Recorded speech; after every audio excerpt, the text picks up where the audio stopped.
All right, folks, we have a bevy of news for you today regarding the Nintendo Switch 2 and Nintendo in general, including updates on some music stuff. What are we talking about there? Like, we were talking about the Nintendo Music app, but also Nintendo released a physical, or at least they're planning to release, you can pre-order right now, a physical album in vinyl format here in the US. We don't even get like album releases in the US, even digitally, besides Nintendo Music. So this is actually kind of crazy, and it turns out they're actually testing the waters.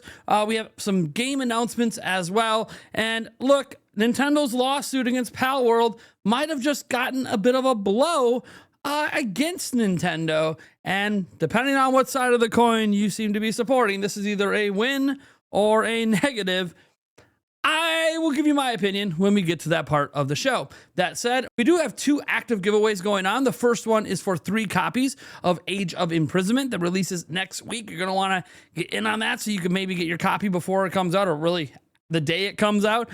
Beyond all of that, we're also giving away 5 copies of Kirby Air Riders later on in November. You can enter both of those through the links down in the pinned comment or in the description. Let's go ahead and get into this first story here, dealing with Bill Trinen. That's right, Bill Trinen from Nintendo of America did an interview, and he talked about a few things, and one of those things has to do with something that's coming out recently. But first of all, it says Bill Trinen knows that fans want Mario Kart World on Nintendo Music.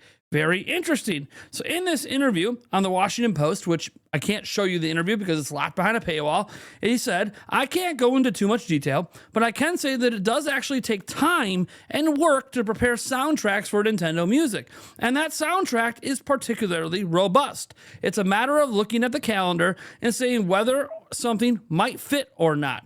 We certainly heard that people are eager to see that on Nintendo Music." And look, guys, I would suspect probably a year maybe after a new game comes out, you can see it. Then again, we've seen other albums come out much sooner that have released recently. So look, guys, we'll have to wait and see on that front. But Bill Trinen had more comments to say, and they had to do with a brand new announcement today. So before I touch upon his comments on that, I actually want to touch upon the announcement itself, and that is for a Breath of the Wild vinyl music release.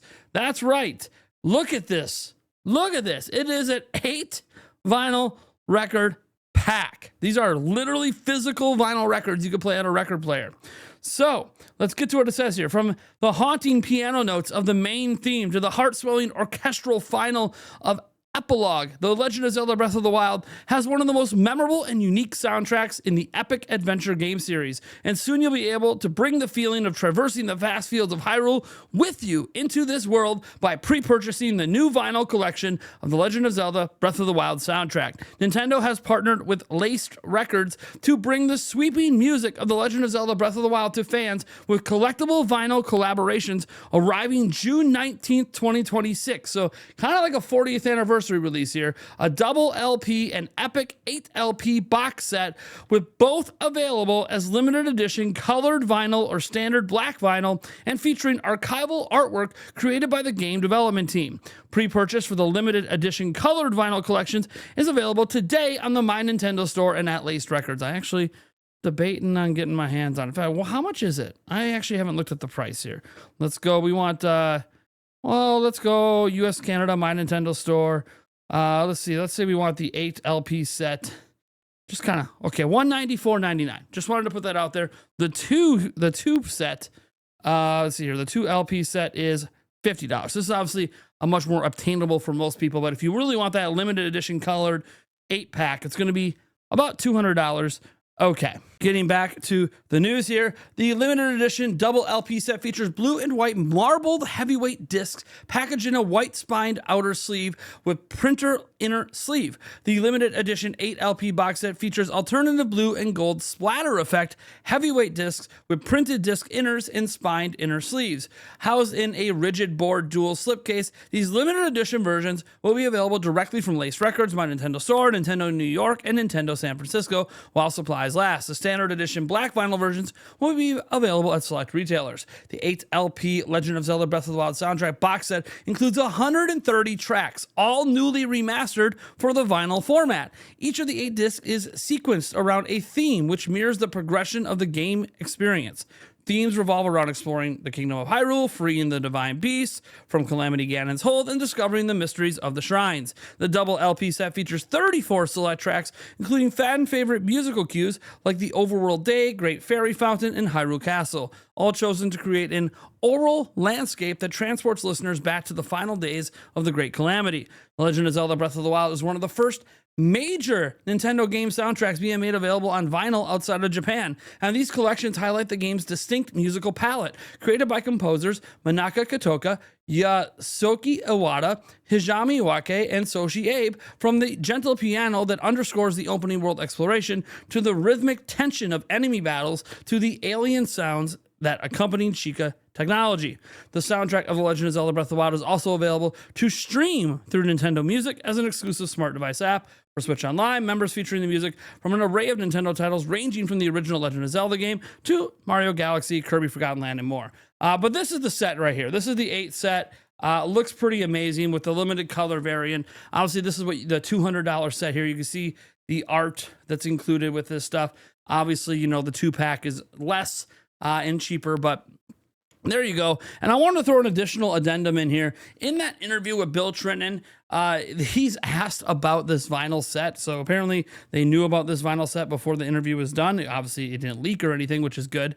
But what's interesting here is, well, he said that this vinyl set is Nintendo experimenting with the demand for physical music release in the United States. Now, I do find this a little interesting. I know vinyl has kind of become this thing that's been on the comeback, but there isn't actually like a music like CD version of this that you can buy. I'm kind of surprised. If you're going to experiment with physical formats in the US, you probably should bring the format that more people have access to and also is more affordable in the actual CD format. But what are you going to do? This is what they're choosing to go. They're going with the vinyl route. They want to test the demand. And obviously, if this goes on to sell well, we can see Nintendo bring more and more physical releases of music to the United States market. We can start seeing it come out for more anniversaries. Like this could be like for the 40th anniversary of Zelda is what it seems like it's lined up for.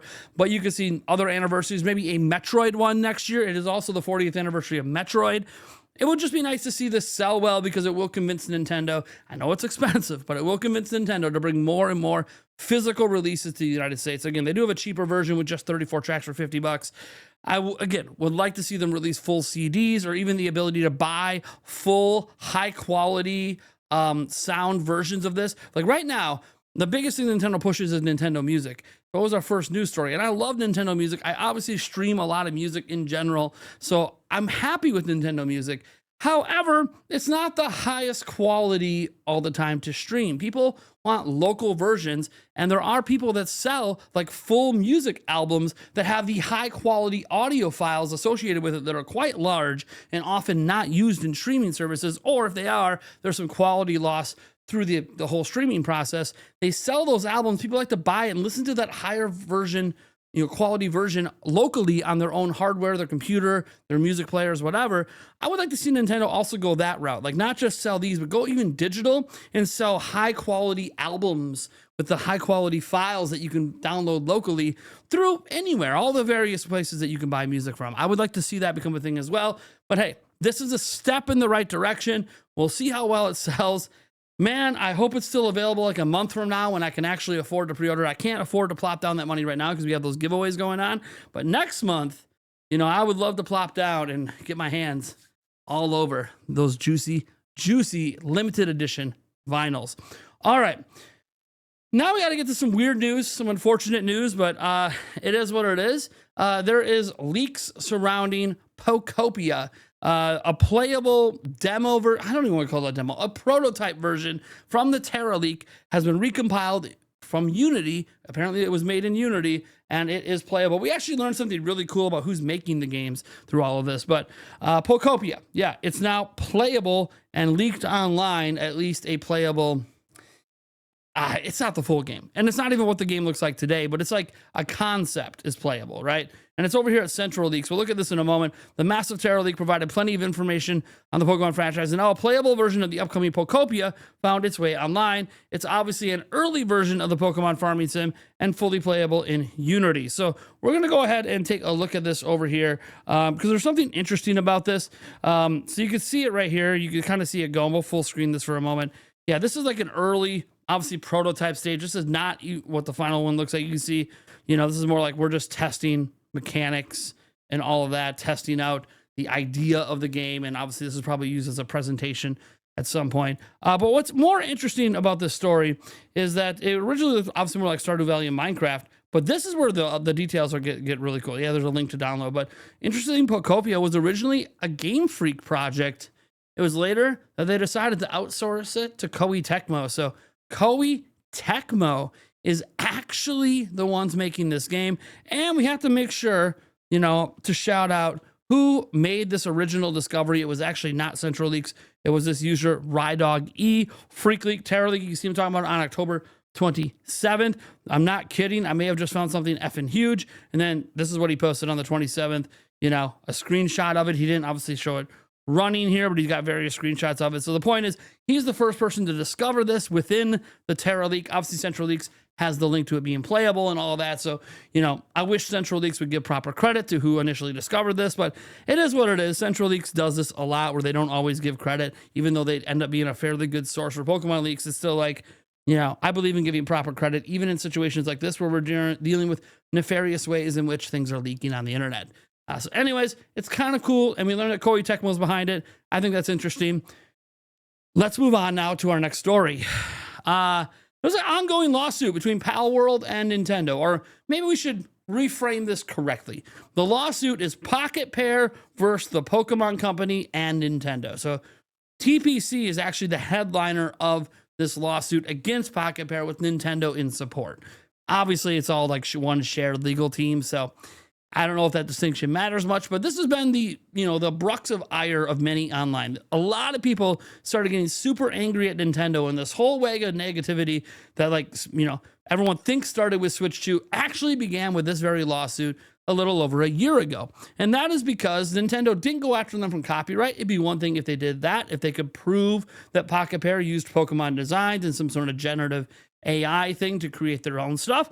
Indeed, people would probably, if that was found to be true, be happy and siding with Nintendo on having their models being used in generative AI, which is not something that can be proven. It's not something that Nintendo's even pursuing. In fact, Nintendo's pursuing gameplay mechanics, and this is what has people upset. And I keep saying Nintendo, gotta remember, the Pokemon Company probably plays the bigger role here. Well, one of the patents Nintendo has filed for gameplay mechanics that are in relation to this have been nullified. The legal process has shot it down. Let's go to the story. Nintendo creature patent dealt blow amid PalWorld lawsuit. So Japan's patent office has rejected a Nintendo application related to its PalWorld lawsuit, citing a lack of originality. The decision raises questions about the validity of several Nintendo patents described creature capture mechanics, and they're central to the company's complaint against PalWorld. September 19th marked the first anniversary of the Nintendo and Pokemon Company filing a joint patent lawsuit against PalWorld developer Pocket Pair. The duo alleges that PalWorld infringes upon 3 of their patents for creature capture and rideable creature switching. The case, brought in front of Tokyo District Court, has yet to make its way to trial. So we're not even to trial phase. It takes a long time for these lawsuits to really get there. So JPO says Nintendo's monster capture patent application isn't original. In late October 2025, the Japan Patent Office rejected Nintendo's patent application number 2024-031879, which is related to a family of creature capture patents that PalWorld is accused of infringing.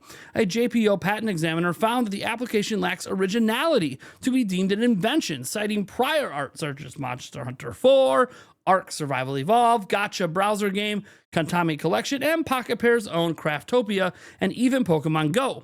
All of these were released prior to the December 2021 priority date from the rejected application. Nintendo has 60 days from the date of its rejection to notice and amend its application or appeal the decision, giving it until late December 2025 to do so. Since the application isn't cited in the PalWorld patent lawsuit directly, its rejection won't have a direct impact on the ongoing case. However, as explained by Game Phrase analyst Florian Mueller, the newly rejected application is a key building block in Nintendo's strategy to capture a wide range of creature capture system implementations. It is the child of patent JP7493117 and the parent of patent JP7545191, and both of those are cited in Nintendo's complaint. So, basically, to break this down in layman's terms, the patent that was rejected isn't actually part of the lawsuit against Pokopia and PalWorld. However, one of the patents that relies upon this patent being valid is. So if this patent is invalid and Nintendo can't find a way to amend it to make it legal and valid, that would invalidate the patent that's a child of it and any other child patents of this patent. So one of the patents that are cited in the lawsuit would, by definition, no longer be valid. Now, this doesn't deal with the base patent that is the parent of the one being rejected. That one for now is being allowed and fully legal. So that doesn't mean that Nintendo still doesn't have a case here. But what it does mean is the case is significantly weakened should Nintendo not be able to find a way to get this patent approved again. So we'll have to wait and see what happens, of course. I have no horse in this race. Look, the legal process with this stuff, I used to never care about any of this crap growing up. Now that I'm an adult and we feel like we all have to have opinions on everything, and, you know, everyone's evil if they do lawsuits, or if they don't do lawsuits, they're pansies. Look, guys, I don't know what's right or wrong here. What I do know is it looks like Nintendo's going to lose this lawsuit. It looks like the lawsuit was probably frivolous. In my opinion, I feel like this is a frivolous lawsuit by Nintendo and the Pokemon Company. I'm not sure why they are doing it. I know a lot of people assume they're just doing it because PalWorld is really popular. I guess that's the reason people cite, oh, it's shaming Pokemon. But then we see Pokemon selling gangbusters again. So it's very obvious PalWorld probably isn't impacting the sales of Pokemon or the appeal of Pokemon at all. So I'm not really sure what the point of this lawsuit is at this point. Nintendo created some of these patents while the lawsuit was going on, or right before they filed the lawsuit, which is very strange. A lot of the patents are very generalized around capturing mechanics, so people already question, are these patents even legal in the first place? We're finding out one of them for sure wasn't. So look, I'm just going to sit back and let the legal process play out. It does seem frivolous. I don't feel like it would be good if Nintendo won this lawsuit. I don't think they will win this lawsuit, to be clear. And we'll have to wait and see what happens. Hasn't even gone to trial. Lots of stuff in between. It takes years for this stuff to process out. We probably won't have a resolution to this unless Nintendo drops the lawsuit. We probably won't have a resolution to this for many more years to come. This could be like a 4 or 5 year lawsuit for all we know, before it ever even gets to trial. Clearly, Nintendo wants to get at the trial. They feel like they have a strong case. And Pokopia is not backing down because they feel like they have a strong defense. And I want to be honest, they both have the money to do it. Pokopia might not be a $100 billion company like Nintendo, but Pokopia is doing well. They're doing very well financially. They continue to do well. They have another game coming out that's probably also going to do really well. So, yeah, Pokopia is fine. They can afford to deal with this. It's really unfortunate, though. People are going to view like Nintendo and Pokemon Company are bullying here. I get it. Look, all I can say is these lawsuits don't really pertain to us. This is all like rich companies going after each other, and what happens from it, we'll just have to wait and see. I don't know, man. Like, I feel like when we talk about things that are part of a legal process, so many of us don't really understand it. And I got to be honest, I don't fully understand it. I am not a lawyer. I don't understand these lawsuits. I don't understand what Nintendo's trying to do. I don't really even fully understand what Pokopia even has to defend. I gotta be honest, I don't understand this stuff. So my opinion on it is way above my pay grade to understand all this. I did not go to school to study law. So I'm just gonna sit back and let the legal process play out. And what happens, as happens every single time in these cases. Sometimes I'm okay with what Nintendo does with lawsuits and some of the outcomes, like when they go after people that are literally offering their games illegally online to download, and whether they're profiting or not, that is actually like a black and white in the US against the law. You cannot distribute ROMs online. That is literally against the law. It's a federal offense even. So I kind of side with Nintendo on that because otherwise those laws are meaningless if they can't be enforced in some way. But on the other hand, sometimes Nintendo does these lawsuits at times that I'm kind of like, really? Do we really need that? Is that really that big of a deal? You know, like, did you need to send a cease and desist and get RioJinx shut down? That's not even a US based thing. Do we need to do that? I don't know. Like, it is what it is. Nintendo's going to do what Nintendo's going to do. And look, I'm just here to play video games, man. And since I don't emulate and all this stuff, as long as you keep giving me the good games, I'll probably just not care about most of this in the end. But yeah, Nintendo probably going to lose this lawsuit. At least that's what it's trending towards. You know what's really cool, though? We have something like really neat. Limited Run Games had a event today, and you would think the news we're going to talk about coming out of that event is that there's a new Shantae game coming, except they didn't really show anything of it. They just kind of said a new Shantae game is coming and in development. That's cool. I'm really excited to see the 7th Shantae game continue. But I'm actually more excited about something that I've never been able to play because of how rare it is. One of the rarest NES games ever. Like, a majority of us that grew up during that era could never play this game, is coming back in 2026.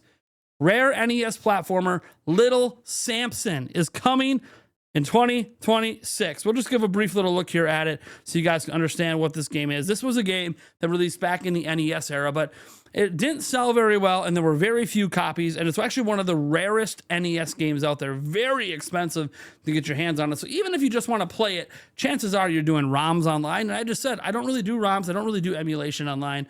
So having this come back in an official, legal way in which I can play it next year is awesome. Look, I'm probably not going to beat it, to be honest, but I might pick it up just because I've always wanted it.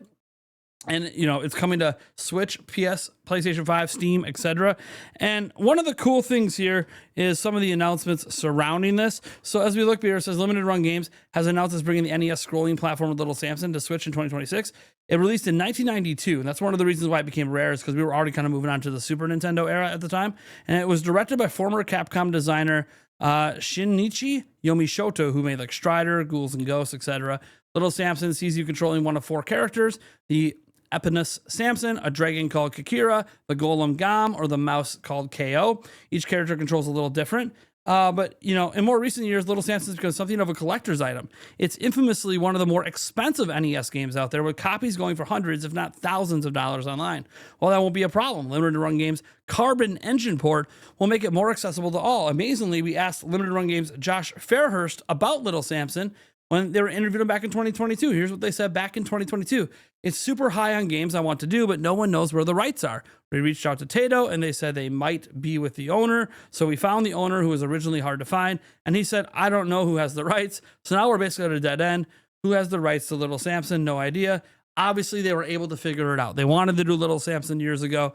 They were able to figure out who has the rights. That is beautiful. Again, I still don't know who has the rights. It'll probably be stated somewhere in there, but I just wanted to point out that Little Samson, it's coming back.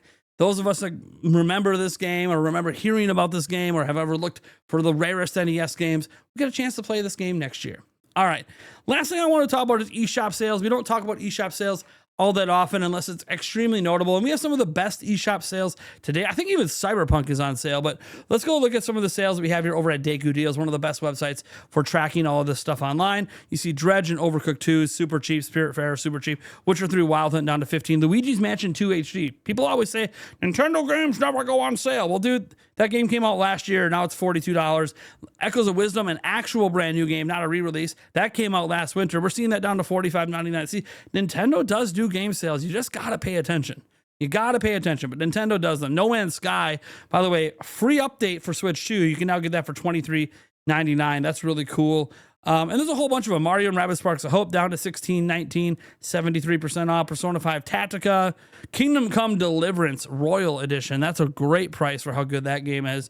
Mega Man Battle Network Legacy Collection down to $20. Skyrim, that game's always on sale. Immortal Phoenix Rising, really good game. If you like Breath of the Wild, Tears of the Kingdom, you probably like this game. Yulia's playing through it right now on my Xbox. She's having a good time.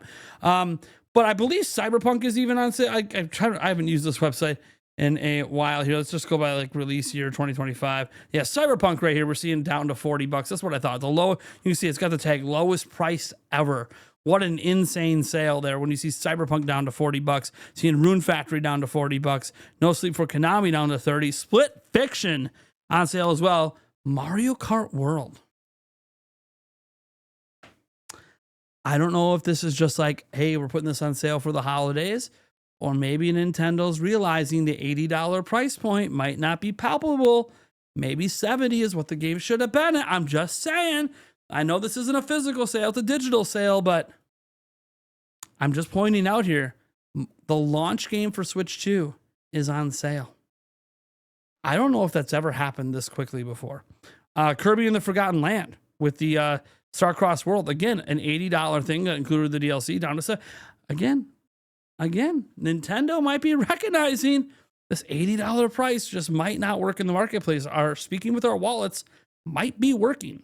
Anyway, scrolling down, seeing Lost in Random Eternal Drive, Chronos of New Dawn, Super Mario Party Jamboree as well. Again, another 80. You see this? Another 80. Dude, you see what's happening? Madden's down to $40 already. Yakuza 0 Director's Cut's down. Man, look at this. Star Wars Outlaws down to $52. Breath of the Wild down to $62. The Switch 2 edition. Guys, this is a great sale. And there's going to be obviously more. We can spend all day going through all the various sales. I'll put a link to this down below if you want to go take a look at it, guys. This is one of the best sales we have seen so far in 2025. And again, those $80 Nintendo games. Nintendo's bringing those prices down already. I know it could just be temporary, could just be holidays. I get it, but when have we ever seen that this soon? See, Nintendo listens. Nintendo can learn. They're playing around. They're seeing if it sells better at this price than at 80. So anyways, guys, let me know what you think about this all down in the comments below. I am Nathaniel Jets from Nintendo Prime. And as always, I'll catch you in the next video.